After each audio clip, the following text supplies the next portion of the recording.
Welcome back to Balanced Black Girl. My name is Les. I'm your host. This show is all about conversations that help us feel healthy, happy, thriving. A big part of life, whether we love it, whether we hate it, is dating and relationships. So every once in a while on this show, we got to bring it back because relationships are a big part of our health. So it's important to talk about. And I'm excited to welcome back a very special guest who has been on the podcast before, but I'm really excited to have her back, Mrs. Damona Hoffman.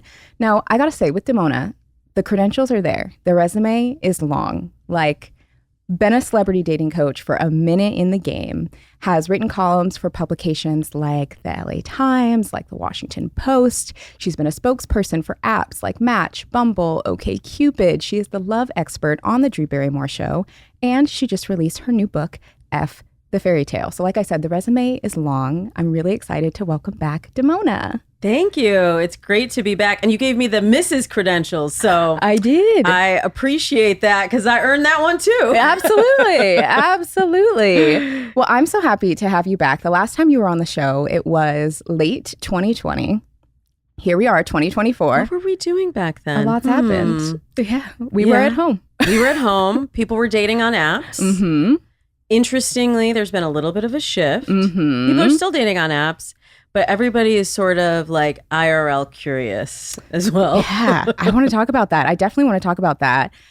But before we dive in, I actually want to do a little icebreaker game with you. And I want to play a game called Cute or Cringy. So I'm going to give you a scenario and you're going to tell me whether or not you think it's cute or cringy. And that's going to kind of kick us off. Yes, so sliding into the DMs, cute or cringy? Cute. Cute. Yeah, for sure. Amazing. I'm all about female empowerment. And I Yeah. feel like it's a way for women to level the playing field in dating. For sure. I've had some luck with sliding into the DMs. Really? I've had some successful that DM sounds like slides. a story I want to hear later. I have. Pickup lines, cute or cringy? Cringy. Cringy. Yeah, just be authentic. You Especially don't need the cheesy, a like line. 90s ones. No, I mean, there's a point where that actually becomes cute. It can. If you're self-aware and you're acknowledging that, but otherwise, cringy. Got it. Need a little bit of riz. Reality TV dating shows, cute or cringy? So cute. Cute. I love it. Which ones? Do you have any favorites? My favorite is Love is Blind. Okay. Yeah. But yeah, I mean, there's so many good ones out there. But like good because they're entertaining or good because they are effective at helping people find love? Oh, no, they're not effective at helping people find love at all. They're so exciting for me to watch and for me to talk about on my podcast and for you to talk about here. For sure. Yeah. They're definitely entertaining. The entertainment factor is high. So it's cute for you too. I don't know. I still go back and forth. But I'm really bad at watching TV. So I think that's How is my one own bad at watching personality TV? I literally will watch a show. I'll watch an episode and I'll be like, oh, that was cute. And then I'll forget a show ever existed and like never watch it again. Yeah, there's a lot of content out there. There is. Yeah, I hear what you're saying. But Yeah. Love is Blind always sucks me in. Even if I don't really connect with the characters or I feel like the matches aren't, I have my own feelings about the matches.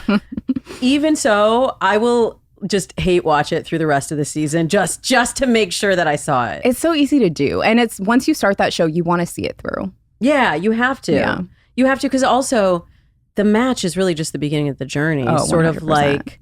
like Married at First Sight. And I did a spin-off of Married at First Sight I hosted called #BlackLove. That was on FYI. And that was taking the people who didn't make it and then helping them find love. So, you know, if we're really asking in terms of success in relationships, it's definitely cringe because it does have a lasting impact. Yeah. I mean, you're legitimately getting married to somebody that you just met. Right. There are real world consequences to that. And so that's something like as somebody that's worked in reality TV for a long time too, I don't know why that has to be the stakes all the time. Yeah. Like, it's why real does high. that have to be the end game? Yeah. And now it's like if a show doesn't have that kind of stakes, either people have to be completely naked in their thongs or it's not getting on the air. And there's One so or the many other. happy mediums from those I are feel all like I would extremes. watch that. I mean, I love a verite. I think that's one of the reasons that I love Love is Blind because it does feel it's a completely contrived situation, Right. but people are totally real in the midst of it. Yeah. And you do see more of a kind of natural progression Yeah. when you have people one-on-one as opposed to like a bunch of contestants vying for one person. That's just such an unnatural situation. Yeah. Which show are you talking about? Like The Bachelor or like The Bachelorette. Yeah. I talk about it in the book, how, you know, The Bachelor has really shaped our perceptions of what relationships should look like and what the courtship process looks like. And that's really what F the Fairy Tale is all about. Like, let's get all of these old myths and stories out of our head and make a pathway towards what's actually going to work for us. 100%. I mean, it feels like at this point, those things are more so influencer factories than relationship makers. You said it, I didn't. Can we be real? We are always. Rules about what's masculine and what's feminine, cute or cringy? Oh, so cringy. I've been doing this for like 17 years and I have never subscribed to old school dating norms and around masculinity and femininity, or around gender roles, around like what even is gender these days? So, you know, it's just like we cannot play by those old rules. And that keeps a lot of people stuck. Right? Definitely. Yeah. I agree that I think rules are just super cringy. There's no one size fits all that's going to work for everybody. Yeah. It just doesn't make sense. In the book, I say tools over rules. Yeah. Because if you have tools, then you know how to apply it for yourself. Yeah. If you have rules, you're just fitting into a mold, and then you might as well just try out for The Bachelorette or something. At least get some followers out of it. Right. You know? Exactly. Some brand deals. Like get in the factory. I'm tempted. Getting to know someone almost exclusively via text message, cute or cringy? No, that is so cringy. I have very strict rules with my clients about texting. I call it the texting trap. Yeah, I've been in that. I've learned that lesson. It is not. It's not a relationship. No, it's a kind of relationship, but it's probably not the relationship that you think it is. Yeah, and there's just so much room for misinterpretation and for people misrepresenting themselves. And cringe all the way. Agreed. I think it creates a false sense of intimacy where you feel this sense of closeness, but you're actually not close. It's a really weird, I've learned that lesson the hard way. Yeah, well, and our brains are filling in the gaps. Like we love stories. Right. So we start telling the story and then we think, oh, well, we know how this is going to go. And we fill in the blanks between in those little dots. When those little 3 dots pop up, we start filling in what is on the other side. And a lot of times we're not right. Right. No, I think we do that. It's natural with the absence of information to create your own. Yeah. But that's not always the best time to do that. No. And I think it can be cute if you're doing it in preparation. Like I have everybody go through a mindset phase. I know you're really big into the mindfulness. The mindset of dating is its own process. And that's where I begin everybody. That's where I begin the book. That's where I begin all my clients. We got to first focus on the mindset and clarify, what do you even want? Like people will come to me and they're like, I'm having a terrible time with online dating. And I'm like, okay, well, let's first talk about, what are you looking for? Yeah. And they're like, well, I'll know it when I see it. Well, have you seen it? Then maybe like, you won't know. You won't know. So I think it's really important to do that sort of visualization, do that exercise of getting clarity and letting yourself play and imagine and fantasize before you begin the dating process, but not when you're with somebody that you're really interacting with. Right. Then it's not a fantasy anymore. You have to deal with reality. Exactly. Yeah. And you're creating a false image of this person, and you could be disappointed by what's really there. Yeah. I was disappointed many a time. And so much of this advice comes from my own lived experience and then seeing clients go through this over all of these years. There's certain patterns and there's certain shortcuts that I like to offer to people, and texting is not one of them. I want to get into those, but I like that. And then last one, I think I know what you're going to say here. Fairy tale, cute or cringy?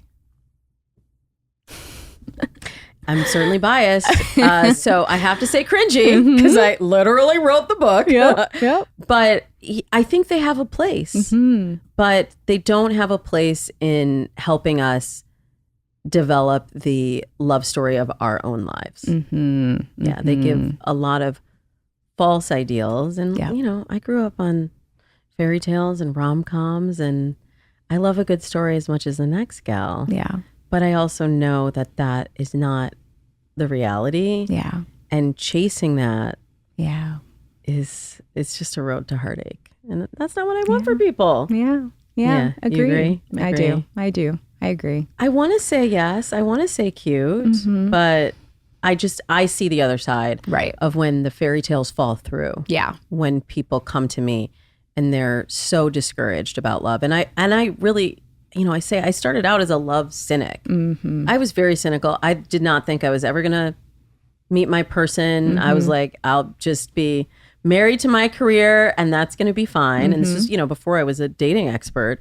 And I have, when I met my husband and I went through this process around finding love, and then I met my person and I was like, oh no, this actually works. I have to create a new narrative now. Yeah. And I've had to completely rewrite my narrative about love. And so now I went from like love cynic to love evangelist. Which is beautiful. Spread the good word. Absolutely. And I think we need that. We need more of that. We do. And that's a lot of the feedback that I've been getting is that this is really a book that spreads hope. And I feel like there's just so much cynicism. A lot of times people look at the cover and they're like, oh, F the fairy tale. This is going to be more of the cynicism that's out there. But it's more just capturing the feeling that is already out there. Yeah. But then giving people a roadmap to find hope and to create their own love story. I find that empowering. Absolutely. And I feel like I'm going to flip the script on you for a second and ask you a question. I feel like this is the best time ever in history for women to be single because we have more choice than we've ever had before. Yeah. And people will argue with me about it. So I open the door if you wish to argue with me. What do you think? I don't wish to argue. I mean, I think it depends on what people want. I do think that it is a great time to be a single woman. I can say that as a single woman, the amount of choice and agency and flexibility we have over all areas of our life is really, really beautiful. So I think to that extent, it's great. I think if somebody just wants to like meet their person and settle down tomorrow, I think it is challenging, but I don't think it's challenging because everything is bad. I think it's challenging because we see how good our lives can be. And if we're meeting people who aren't contributing to that, then it's tricky. It is tricky. And you bring up a good point because we do see, just speaking of like cishet daters for a second, we see over the last 3 years that a lot of women spent the pandemic working on themselves. Yeah. Listening to Balanced Black Girl. Bettering their lives. Yeah. And men didn't go through that same journey. Right. Largely. Right. So there is a little bit of an imbalance in that dating pool because women are like, well, I've been doing all this work and I have all this clarity. And, I see it with my clients too. They're like, my profile is on point. I got the pictures that Damona told me to get, and I'm doing my swiping. I'm doing all the things right, and then like here comes this this fool in my inbox that doesn't have it's doing the bathroom selfies. He's holding a fish, and I do not understand the dashboard car photos. Like I don't understand any of their photos. Yeah, in your Ford Focus, And look, and I got nothing against a Ford Focus. I just do not need to see a picture of you from the dashboard with your seatbelt on. I just don't understand that one. Yeah. The bathroom selfies, I understand why they think that that's cute. Obviously, it's cringy. I get it, but we don't want it. But I understand why they think that. Yeah. But I don't understand the car photos.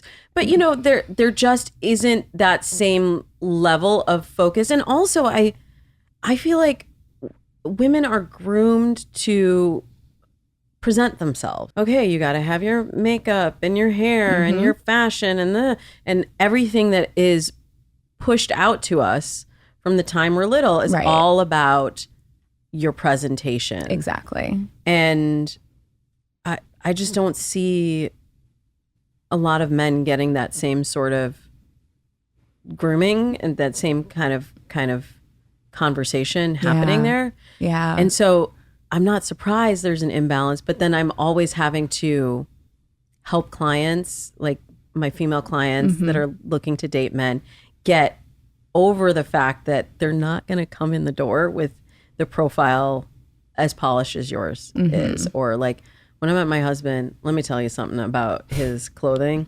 The first date, he showed up and he was really well dressed, very preppy, like not my style. And I don't want to like spoil what's in the book, but I didn't think that he was my guy when he first walked in, but he was dressed to a T. And then the second date, it was like, oh, that's still a good outfit, but okay, that was a different choice. Then the third date, I was like, what are those jeans? Oh, those don't even really fit you. And then by the fifth date, I literally asked him, what is going on? Right. And he just had no idea how to put outfits together. He didn't have a lot of money, so he didn't prioritize spending it. Like if he had two good outfits, he was good. Right. And I had to help him. Yeah. And sometimes we have to help them along. But it was worth it. Yeah. I'm still married. Definitely. Yeah. And now he's a great dresser. So he learned. I love that. We have to hold their hands sometimes. Yeah. Yeah. I know in my dating experience, I've definitely experienced the imbalance, not even necessarily from an aesthetic. Well, yes, from an aesthetic point, but I'm not too hung up on that. But just from like a quality standpoint, a kindness standpoint, a mindset standpoint. And I have not yet really met people who are up to par from a character perspective. What do we do in that instance? That I think is a problem from a character standpoint. Yeah. That's a whole different thing. And I subscribe to this idea of 4 pillars that you need for long-term compatibility. Yeah. Values, shared goals for the future, clear communication, and trust. Yeah. And when you are speaking of somebody that is their character is not at the same level of integrity as yours, you're talking about probably not having trust and definitely not having shared values. And what I would say to that, Les, is that you can't compromise on that. For sure. And that there are people out there, but sometimes we have to be kind of strategic about how we find those people, because maybe that person's not in the pool that you're fishing in.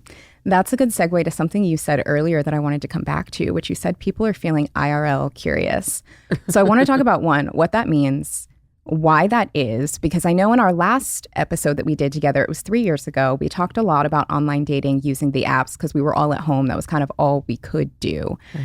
And prior to the pandemic, I do feel like people did not have this vitriol towards dating that they have now. Like the negativity that people have around dating and this negative view of dating, and everyone's saying like the dating pool has pee in it, whatever, all of this stuff. People didn't say that before the pandemic. Pandemic happened.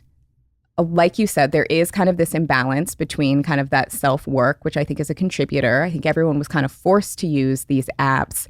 There's now this vitriol and this negativity. How do we move past that to have a more positive experience? And does being IRL curious help that? So many questions, all wrapped up in one. I'll start at just the beginning of, did people have this attitude before? In my experience, yes. Now, of course, when somebody comes to a dating coach, they're usually already at that point of frustration. Yeah. So there's certainly been an explosion, on TikTok and Instagram, people wanting information about dating, like wanting to watch videos about dating. That has expanded, certainly my pool a lot, my audience a lot. But I don't really see a change in when people come to me for coaching, where they're at. They're at the same place of frustration and feeling like, whether it's because of apps or something else, feeling like they're not meeting the people that they should be meeting or getting their needs met. Right. And what I would say, as somebody that I met my husband online. I've used dating apps for most of my clients. That's been the route that has been most successful for them. Yeah. And I'm saying like literally 95% of my clients that are partnered came from an app. And I go through lots of other avenues. I talk about speed dating. I talk about meeting somebody in a bar. I talk about going to events and activities that have like-minded people. I talk about using I call it connector circle to introduce you to people. I do all of the IRL stuff, but it just takes more effort. So I feel like we're in a little bit of a pendulum swing right now where people went all in on the apps, which was great at the time because it kept us connected. But then we kind of had all of these IRL skills that atrophied while we were all locked down in our homes. And what we're doing is we're telling ourselves fairy tale stories of like, oh, well, it's the apps suck. They do, but it's like, oh, it's the app's fault. Yeah. And you know what? The grass is greener if I just go over here to speed dating, like I did an LA Times article about speed dating and how there's been a massive explosion in speed dating, in matchmaking, and all of these IRL opportunities. But people don't realize that burnout, which is the main topic people were talking to me about before the pandemic, burnout will come back just in a different form. And that it's really all about having that clarity and having strategy around dating. I feel like that gets consistent results and reduces folks' anxiety. Because that's the thing with dating apps, it expanded our pool so quickly that everybody was like, oh, this is great. I'm dating all the time now. But then all of those highs and lows that you would inevitably feel in dating, you're feeling them at scale because you're dating now 2 and 3 times as much. Like my clients today, their expectation is 2 or 3 times more dates than my clients 10 years ago. Interesting. Yeah. That's a lot. That's a lot. When you consider the mental investment that you put into each of those interactions. And we're not even just talking dates. Now we got to bring back the texting trap. Like now we're also talking about the mental energy that you're putting into each of those text messages, each of those, video chats, each of those DM slides. That's a lot of your energy going out. It is. What's interesting what you said about the connecting IRL taking more time. I've kind of had the opposite experience where I've felt like the apps actually have taken more time because the process of getting someone from match to conversation to off the app to actually meet in person to see if there's compatibility, that takes so much versus the people that I've met in real life. You can have a conversation in real life and it's a little bit easier to suss out, is there a connection or not, has, at least in my experience, saved time because you can kind of suss it out a little bit quicker or get to know each other and kind of see that sooner versus it's running a marathon just to get off the app and into a date. And then you do all of that and then you have a bad date. And it's like, how many more of these can I do? Yeah. No, I definitely hear that. I feel like that I'm looking at the entire time span. So what I will see is people will say to me, well, I'm tired of the apps. And then I say, okay. So I want you to go to this mixer, go to this bar, ask this person for a setup, go to this party, go to this activity. And that part takes a lot more time and effort where you can only meet however many people are in that location at that time. Whereas on the apps, you have so much more opportunity, more choice. There are more people.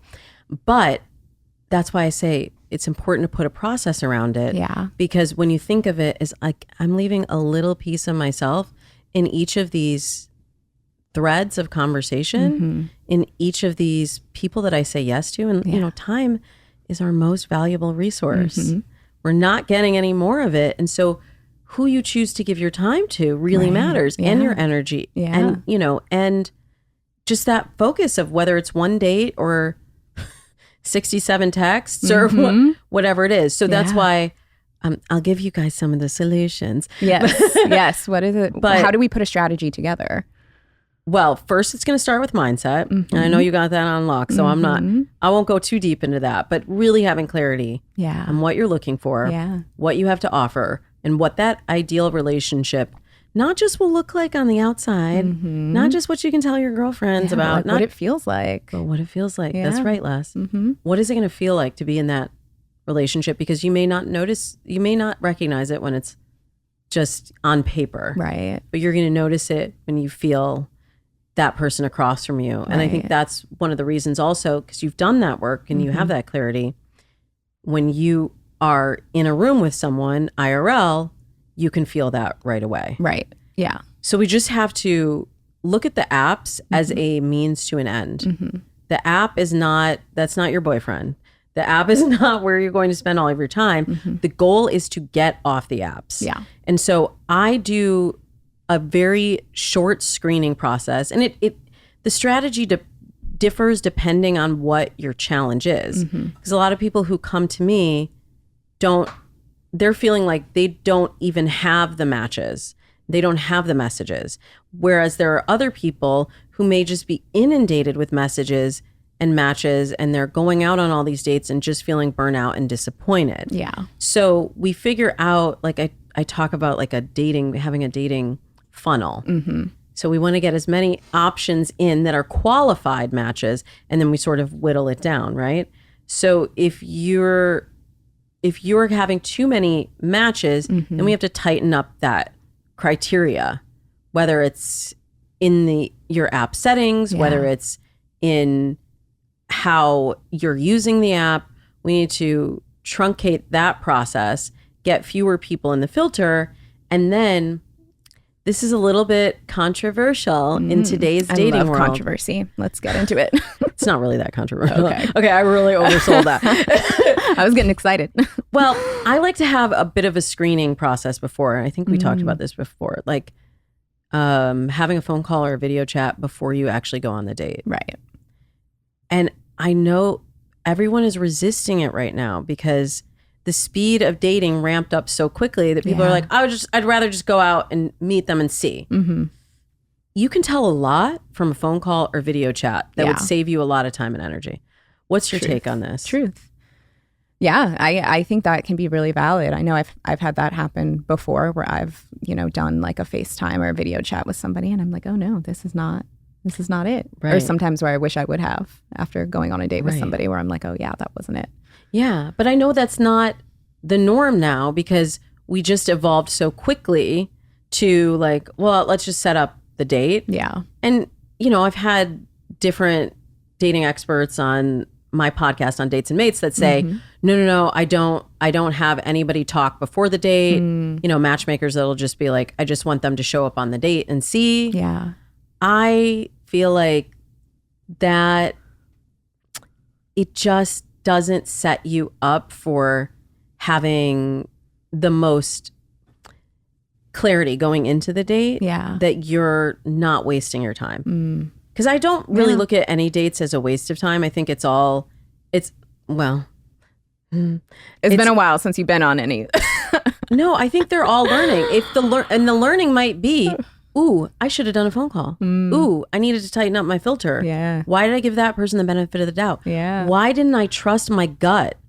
When, like, all the time I'll have clients that message me and say, I feel like this person seems great on paper, but I just have this feeling like I shouldn't do it. And they're looking for reasons or for permission to say, I just don't feel like it's right. Yeah.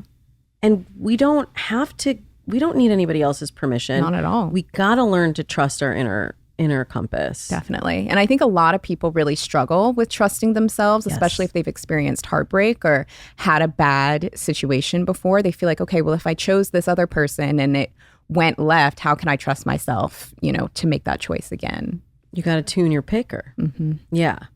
But you have to test it too. Yeah. And I talk all the time on my podcast about intuition and developing that inner compass because it's not just going to be there. Yeah. You can't just trust it if it has led you astray in the past. Yeah. You have to recognize what were the signals? Where did it show up in your body?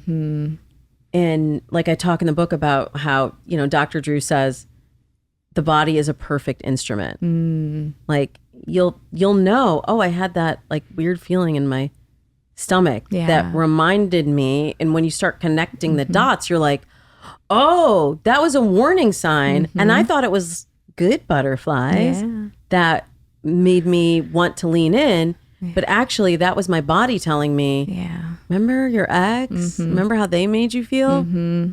This is the same thing. Right. Learning the difference between butterflies and anxiety. Very important. It's hard. It's really hard to figure that out, especially just in theory, and especially, honestly, the way that a lot of people date today. Yeah.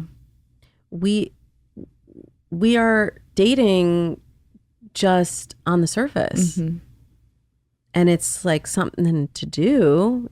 And it was certainly during the pandemic too. Yeah. Like, well, I could sit at home and be here solo, or I could do a FaceTime with somebody, or I could go for an outdoor date. And it was something to do. But now we're in a totally different paradigm, and we have to have more clarity about what we're looking for and how we want to spend our time. Yeah. And making sure that what you're looking for is coming from within you, not from social media, because I think there's also a lot of conversations on social media about who should do what and what kind of dates people should go on and where people should take you on a date and this and that. That if you have all of that in your head, it's going to be impossible to listen to your own picker. Ooh. You kind of hit on like a sore spot for me too, because there really is so much bad dating advice that's out there. Yeah. I did a whole piece with the Washington Post about Cheesecake Factory. Yes, let's talk about the Cheesecake Factory. Like, why is Cheesecake Factory at the top of this list? I disagreed with at least half of the things on that list. And I think there's value in it for you. For, like, if that's your list, great. Yeah. But that, again, it's tools over rules. Right. That list is rules. Yeah. And if you looked at the list and you were like, wait, but I like Cheesecake Factory. I don't really like dinner dates for a first date anyway. But agreed. If you like Cheesecake Factory, like Cheesecake Factory. Or if you live in the middle of nowhere and Cheesecake Factory is like, what's there? Or, you know, girl, I'm from the Midwest. Let me tell you something. I am from the Midwest. Cheesecake Factory is top tier. Right. It is top tier where I'm from. Right. Like if you were talking about Olive Garden, I know that's also on the list. That may be a different conversation. I actually worked at Olive Garden. Sidebar.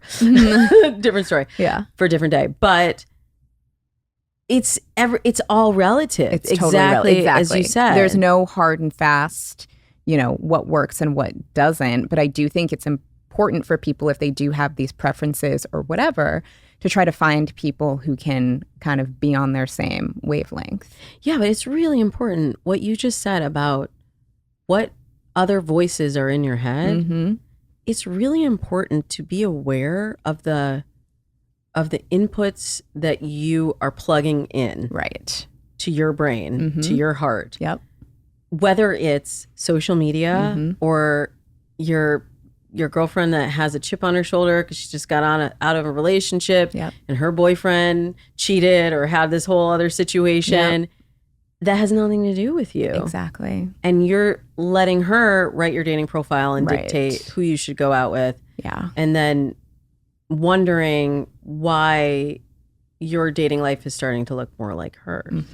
Right. Yeah. Yeah. I mean, I feel like we are the ones in our relationships. Like, we are the ones who are in it. So having like the voices and opinions and preferences of other people dictate what we're doing doesn't make sense, because those other people are not in your relationship. You are. Yeah. That is another thing that has shifted in the last, let's say, 10 years. And I do feel like dating apps bear the brunt of a lot of people's frustrations with dating. But I feel like social media, texting has just flown under the radar here. Yeah. And there's something to be said for how social media has shifted just our perceptions of relationships. There's the whole conversation too of like, you know, when you soft launch or like when you have pictures of somebody, you know, that you have to then scrub or do you leave them up? Like there's so many more questions that have been raised in the last 10 years. And I don't think that actually online dating has even been the biggest cultural shift. I think it's much more in the way that we communicate. And there's now, like you said, so many more voices in our head. Yeah. And dating has become like a spectator sport. It has. Right? Like that was not the case before. Yeah. Like I might tell like my best friend I was going out on a date, but I wasn't showing his picture to 20 different people, or when I had a bad date, posting it on TikTok and, you know, calling him out. Right. And I feel like it's a little bit of a double-edged sword. Like, great to keep the bad actors from finding more people to break their hearts and, you know, ruin lives. Like, yeah, I'm glad that the Tinder swindler got found out, right? But it's just the volume is up so high on that. Absolutely. Like literally on TikTok, it's up so high. No. No, it is. I mean, I have a lot of very strict boundaries around what I share, and I specifically do not share details of my dating life for that very reason, because I don't want it to become fodder or any of that to be used for engagement. But so many people do that I think a lot of people come to expect it, or come to feel like they should share about it, or it's a way to like get a following, get engagement, get people talking. And it just feels like such a performance. Yeah. And I feel like also because people are not trusting that inner compass, that we ask for input from other people on our dating lives. Yeah. And because we have a digital record. I don't want anyone's input. Right. But, you know, you might, I don't know, do you ever show somebody's profile to a friend? Like not posting on social? No. Never. Well, you are definitely outside of the norm then, because I feel like most people want that validation of like, oh yeah, girl, he's cute, or, you know, whatever kind of validation they need from just getting somebody else's eyes on it and checking. We have this digital record that we never had before. Right. You can go check somebody's Instagram, like, to make sure they didn't say something off the cuff, or like that it's a double-edged sword. It's great that we can fact check. Yeah.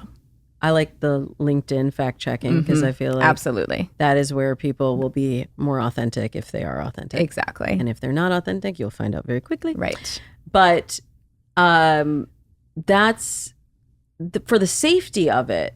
I think the social media check is great, but I don't want folks going down a whole rabbit hole, because that's when we start getting into the storytelling and lurking and creating this whole idea of who this person is. Yeah. And the other thing with that, Les, is that we start looking for red flags. Like, I am so done with the red flags conversation. I feel like I have written articles about like every freaking color of flag that there is. There's like red, pink, beige, like, I don't know, throw out a color. I don't understand what beige flags are, actually. What does that mean? Like beige neutral? flags is like, no, it's like, it's good. It's kind of red. Like it could be it's kind of an ick, but it's like not maybe not a deal breaker. Okay. So yeah, because I see all these videos and I have the no same. idea. I don't know. Yeah. It means nothing to me, because I don't want anyone looking for any flags of any kind. I want people to clarify, what are your 3 must-haves in a relationship? Yeah. And what is one deal breaker that you absolutely cannot live with? That's it. Yeah. That's what I want folks to clarify before they go in. And a lot of people haven't really figured out what that looks like for them. They might even say, oh, well, a must have 6'2" or taller. Must have $100,000 a year or more. Must have a BMW or higher. It's like, these are all just arbitrary factors. I'm talking about, how does that person live their life? What are their values? What are their goals? Yeah. Those are the your must-haves. Those are part of the pillars. Yeah. But if we start dating based on red flags, you can find a red flag in anything. You can get the ick from anything. And when we are training our brain to look for red flags, instead of the green flags, I'll talk about green flags. We can talk about green flags. What are some green flags? Green flags are they have clear communication. They're in integrity. Like they follow up. They message when they say they're going to. Yep. They show up when they say they're going to. Yeah. And that they act with kindness and empathy. Like I'm also going to be the empathy evangelist. I really feel like we are dating devoid of empathy now. Yeah. And that is something that really breaks my heart. Like it's so transactional. And I'm sure your listeners understand and relate to that. Yeah. So the answer to that is not to push away the apps or say I'm not going to date. I'm going to just remove myself from the pool entirely. Oh, and if it that's happens, what I it said. happens. And if but it this happens, isn't it about happens. me. This is for the listeners. The listeners are more But I think you'll needing this. You will relate to the fix is to actually apply more empathy and apply empathy even when you meet the people who don't have it together, who are not in alignment with you. Yeah. Can you approach that with empathy instead of with frustration and I know that's a big ask, but I feel like that's the only fix for the situation that we're in. Right. And for the way so many people are feeling about dating. Yeah. You know? It's just it's so transactional and so I love online dating. I will say I don't love the swipe because the swipe was really built for ease of use. And we wanted easy, but then we got sort of sterile and we just are, maybe I shouldn't use sterile in a dating context, but you know, it doesn't have the feeling. It doesn't have the depth of what profiles used to be. And the experience of swiping, like you're just going through a catalog, like, oh, I like that one. Save that one for later. No, I would never. We're making our decisions so quickly that we're not dropping into that intuition. We're not trusting our gut. We're just going based on that surface. And there's something way more interesting underneath that. That sounds amazing. In theory, I think people have a hard time getting to what's underneath the surface because a lot of people are very guarded and it can be hard to get there. I also polled the audience for questions, and a big theme of what people asked about is I'm stuck in an endless cycle of situationships. How can I get out of these situationships? Why is this happening so much? And I think that is kind of a trap that prevents people from being able to get under the surface. So can we talk more about situationships, what they are, why they happen, and ways people can avoid them if that's not what they want? I'm so glad you brought that up. Because I think that goes hand in hand with the transactional nature of like, you're a placeholder. You're filling a role right now. I don't have clarity on what I'm looking for. So this is fine. And the other thing is that we've been through a lot the last few years. Right. We're going through a lot right now. Yeah. And one of the byproducts of that is that we've had to tolerate so much risk, constant risk. Yeah. You go out of your house, you may die. That's a risk. Yeah. And I know we're on the other side of that, but we're still processing that. Absolutely. And yet, when you fall in love, when you make the decision to invest in a relationship, there's always a risk. There's a risk whether you're dating, whether you're married, anyone who is in a relationship now has had to make some sacrifice, take some risk and open up their heart to see what's on the other side of that. Yeah. And I think a lot of folks that find themselves in constant situationships are in that place of fear of risking. Because if I say to this person, look, I figured I did what Damona said. I got my mindset right. I have my goals and my values, and this is what I need. Yeah. And that person can't meet their needs. It feels like a loss. It feels like a rejection. Yeah. And I realize it's a risk and we don't want to feel that way. But I think the feeling of clarity is worth a lot more. And like I've told this story on Dates and Mates and on the Call Map before, but right before I met my husband, I was in a 4-year-long situationship. 4 years of like, now hard. we're on, now we're off. Like, okay, here's another couple months. Like, girl, I was just like living on breadcrumbs. And I finally got to the point, because I was actually working with a coach at the time. I got to the point where I said, I really need clarity, because this in between space, I don't like how it feels. I want to feel a relationship and I'm not feeling this. So I said to him, this is what I'm looking for. I had to let go of all of my expectations. But I had to just say, this is what I need. Can you give me this? And he said, no, I can't, Damona. I can't. Like, this is where I'm at now. That is not, my goal was not aligned with his goal. And I thought I would feel devastated, but I actually really felt empowered. And from that point, that was when I started to date with more clarity. That is where I made a dating plan for myself. That is where I started to track actually what was happening with my dates and with my profile and which photos I used. And I love data and metrics. One of the reasons I work with dating apps is like, I love seeing what the trends are and being able to like help people navigate through it based on what's really happening.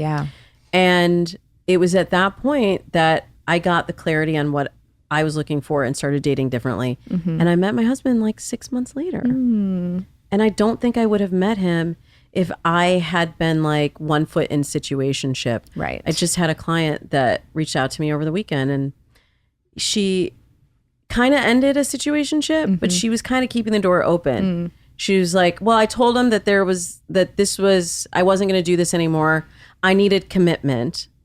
And that, if he couldn't give me commitment, that we were done. So she's like, so I walked away. I told him I can walk away from this. But she's like, so either he's going to come back and he's going to, no. You already spent 5.5 months. You did all of the data collection. You got your answer. And it wasn't the answer you wanted, but it was clarity.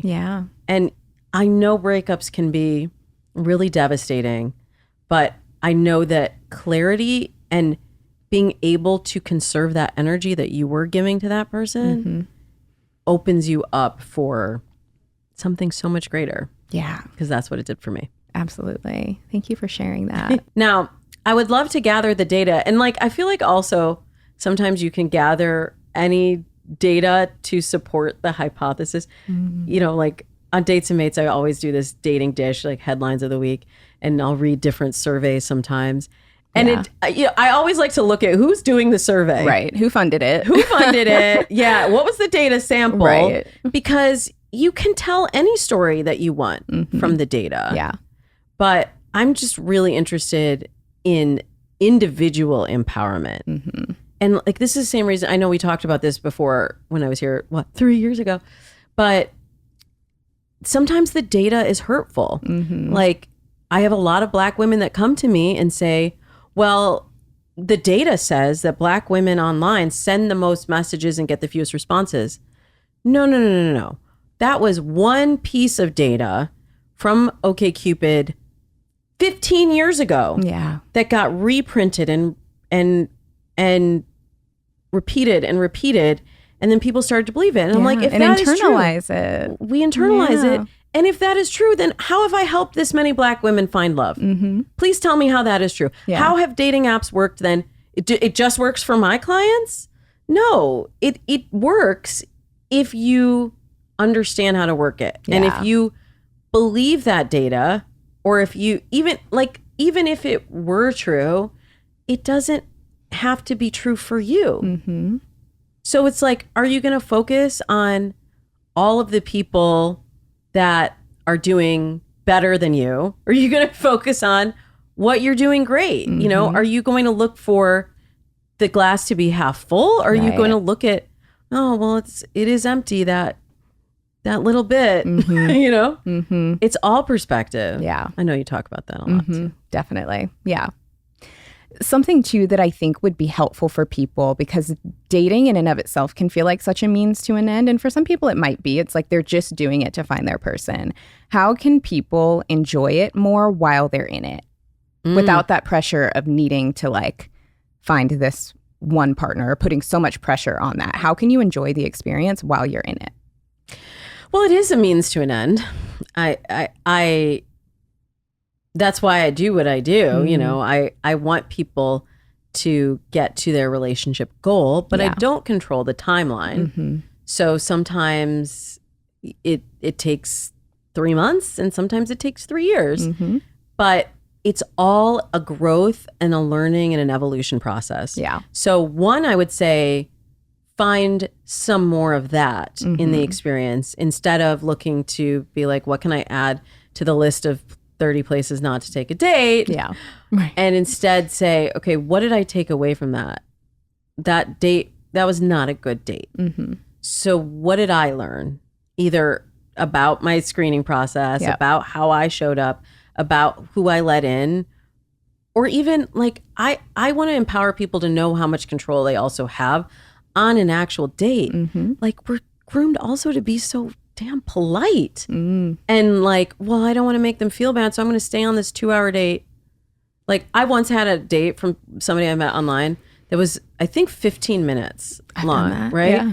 Where like we sat there and we were like, yeah, this is like, he was just like, I feel like this isn't working. Do you want to go? And I was like, yeah, I do. And I was so glad. I wish I had said it, but you know, I can't take credit for it. I was so glad. And then he was like, wait, was I a jerk? Like, are you okay? Like, and I was like, no, it was mutual, but I would much rather know whether it's the person saying to me, I'm not feeling this after 15 minutes, or me saying to the person, this is not the thing. But we got to keep conserving that energy and like being empowered enough to say, if you don't want to go out with them again, say it. Don't go out of obligation. People prefer clarity, and anyone that's been ghosted knows that they prefer to receive clarity. Absolutely. Yet we out here. No, it happens a lot. Because it's easier and because we can hide behind the screen, we'll say we don't like to be ghosted, but then we'll go and ghost somebody else because we don't put that in the same category as the way we've experienced it. And that's why I say bringing back the empathy. And then lastly, I would say just make the dating experience fun for yourself. Whether you need to put, like in F the Fairy Tale, I talk about like gamifying your dates, whether you're making it a game for yourself to keep yourself engaged, whether you're preparing in a different way, whether you're just only saying yes to dates that you would actually want to go on. Yeah. Like if you don't want to go to Cheesecake Factory, that's fine. Tell them, don't go to Cheesecake Factory. What would you rather do? I would rather go and play pool. Go play pool. Do something that you would want to do, whether this person was there or not. Right. So you bring the fun. And I know it takes a little bit more effort. It takes some time to figure that out. Yeah. It's a mindset shift. It's a mindset shift. Yeah. But as with any mindset shift, it takes practice to really get it from your mind into your body. And, you know, our mindset then orders our actions. Yeah. So you just have to start. And I love this when people say to me, I heard you say that, and then I changed this and I got this different result. That is so fulfilling to me. Like I had a date, I had my most fun date that I've ever had, or I met somebody that was totally different. I went out with somebody I would have said no to, but we had the best time. I want to hear more stories like that. For sure. And we are the ones that hold the cards to our dating destiny. So absolutely. Let's be empowered. Yeah. And I think it's more fun to amplify stories like that as opposed to like Cheesecake Factory stories. It is more fun. It is more fun because also I just like to see solutions for people. Exactly. Like we can sit here and whine about all the things that are wrong in the world. Yeah. There's plenty of things that we could talk about. But it's just more empowering for all of us, I think, to amplify the positivity. So That's what I'm here to do, Liz. Definitely. Yeah. Yeah. I also want to ask quickly about dating for people who are already in long-term relationships, like how they can continue to like keep things moving, grooving, feeling good. Well, I have a similar answer for that.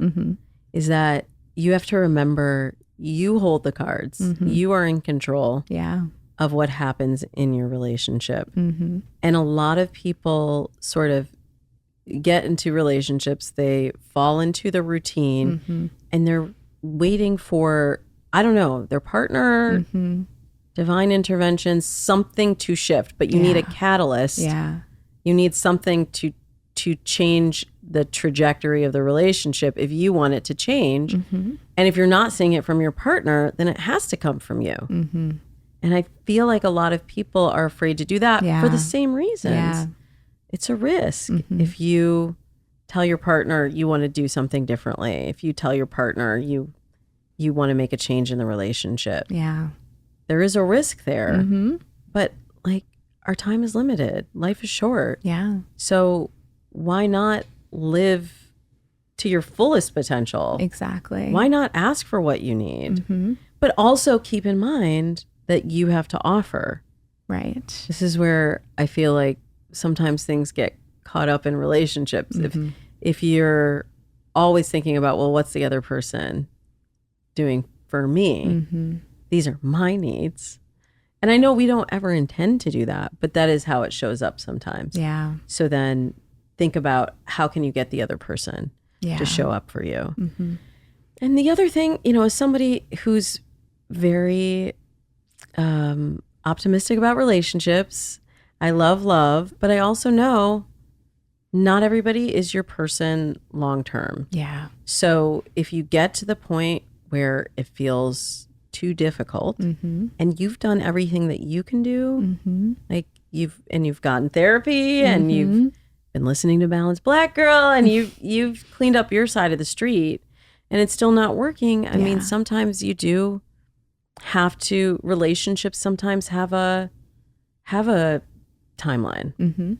But I do see a lot of folks also, like particularly during the pandemic, speaking of trends, I was really surprised because I thought that at the beginning of the pandemic, we were going to see an influx of we were going to see a rise in divorces and breakups. Yeah. And it was sort of delayed because I think people just hunkered down and they're like, there's so much going on. Yeah. I'm just going to hang on to this for now. We're starting to see it more now. I think people kind of got their bearings a little bit and were like, oh, I don't want to be with this fool. But I feel like some people think that I would just be like, stay in the relationship and fight.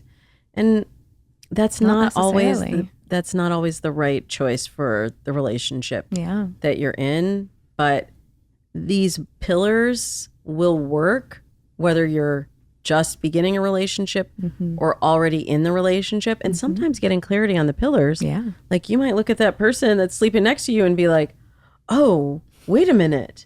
We have completely different goals and values. Yeah. And those are things that don't significantly change. They change at different intervals of your life. Yeah. But like if you're beginning at the same place, you can't expect that somebody's going to completely change their values. Right. So we have to be willing to look at that. Yeah, definitely. And everybody kind of changes and evolves at their own pace and in their own way. Yeah, we have to. We're an individualist society. But everyone's on their own journey. Yeah. And also like your relationship shouldn't be the mirror image of you. And my husband and I are super different. Yeah. But we had the same goals when we began our relationship. Yeah. We've continued to now make goals together. And we have similar values, the rules by which we live our life, the lens through which we look out at the world. And with that, I feel like we can get through a lot. Yeah, that's really important. So important. Yeah. And really, when you think about it, who you choose to partner with is the most important decision you'll ever make. Most important. Yeah. Right? It's going to be taken lightly. Everything else. It's going to affect your finances and your mental health and your family. Yep. Everything. Yep. And yet it's funny because it's thing that we leave to chance. Right. Mm-hmm. We say, well, if it's meant to be, it will be. Well, no, we have to apply that same sort of clarity that we do to our careers and to, the same sort of intention that we do, the same sort of attention that we give our families or our friends. We have to approach dating and relationships with that same amount of focus. Yeah. If it's really that as important as we're saying it is. Yeah. And can we talk a little bit about maybe the importance of breaks? I also know that you are really big on like helping people embrace their singleness. If someone is struggling with that, what would you say to them? I don't remember what I said 3 years ago, but I'll tell you what I say now because of the rampant dissatisfaction with dating apps. I feel like a lot of people are coming to me like, well, I want to take a break, or like I did 3 weeks on this app and like now I'm going to be on a break. And I think breaks are fine. Obviously, your mental health has to come first. Right. So a break is fine, but I say put a time on the calendar where you're going to revisit it. Because a break can turn into a long stretch where it's not being treated as the most important thing in your life, right? And we're focusing on other things, and where attention goes, energy flows, and you're realizing that things are thriving in other areas, but you're still missing this thing, this part of your life that feels really important to you. So a break is okay, but not, I don't think pushing it all away. Like, I think that's a sign that we've had a little too much, and we need to develop a healthier approach to dating apps, to social media, to texting, to DM, like whatever it is that is causing us that anxiety. We need to look at that while we're in the break. The break isn't just like, I just won't do it, you know? What do you think? I think it depends. I mean, I'm trying to take my own personal experience out of it, but I think it depends on the person, and I think it really depends on what's important to them. Like if romantic relationships are really important to them, I think that it's good to find a way to help that feel healthy. And if it's not feeling healthy, identify what about it doesn't. And then I also think from the perspective of like, if a romantic relationship is not that important, like being okay with that and letting it be what it is. Yeah. And also, again, those timelines, like set a time when you're going to reevaluate it. Because we might say, maybe you've been through a breakup, or maybe you just moved somewhere and you're starting a new job. Yeah. And a relationship is not that important to you in that moment. But are you going to build up resentment or frustration if you're sitting here in the same place a year from now? So I'm all for embracing singlehood when you're in that season. Yeah. But I'm also all for being full on if you're in the dating process. I think that's one of the problems with dating today, is that dating apps made it so easy for people to just be online and be, 1 foot in and 1 foot out. Yeah. And that's why it feels like it takes so much effort to even get to the date, because people are here, but we're not really here. We're on the apps, but we're like kind of seeing what's out there. Yeah. And when you get the clarity yourself and you're approaching it with clarity, it is so clear to see who is wasting your time and 100%. sucking up your energy. Yes. Right? And you're just like, well, they will run. If they see that you have absolute clarity and you're like, I'm only looking for a long-term relationship. So if that's not what you're looking for, well, bye. They will either straighten up or they will ship out, Most definitely. Yeah. Which either way is a good thing because it clears the way. It clears the way. Yeah. But if you're in a season of singlehood, embrace that fully. Totally. If you're in a season of, work growth and you want to be fully invested in that, do that 100%. But I think the days of being half in any of this are kind of behind us. Mm-hmm. Yeah. So wherever it is that you want to be fully in it. Sounds like the consensus. That's how I feel. Yeah. That's how I feel. Yeah. I think we all went through this period of being in a fog, where there was such a blend between all of these areas of our lives. There was such overlap. There was total lack of clarity. And all of these elements of our lives were overlapping. Yeah. And maybe you're in a place where that is still true. But if you're not, I think you owe it to yourself to get some clarity around where you are right now. And if that's the way you want to live your life. Like I was even just talking over Thanksgiving with my cousin showed up, really dressed, really dressed for Thanksgiving. And I had told my other cousin that it was super casual. And she was like, here, I showed up like a bum and he's wearing like a suit. And he's just like, we don't have the opportunity to dress up and to show up correct very often. He was like, I realized it was just a slippery slope. Like, I was wearing joggers every day. Like I wouldn't even take a shower at some points. And I was like, what are we doing? Yeah. What are we doing? We don't have to do this anymore. We can choose. And he said that when he wears his suit, whether it's to a meeting or to a Zoom call or just out, people interact with him differently. Yeah. So, it's some of it comes from internal, some of it's external, some of it's a blend of both, but just really figuring out, how do you want to present yourself? How do you want to show up when you're there? Where do you want to be? Yeah, definitely. And showing up fully. Yeah. I love that. I feel like that feels like such a good wrap up of wherever it is you want to be there fully and show up. I'm here fully with you.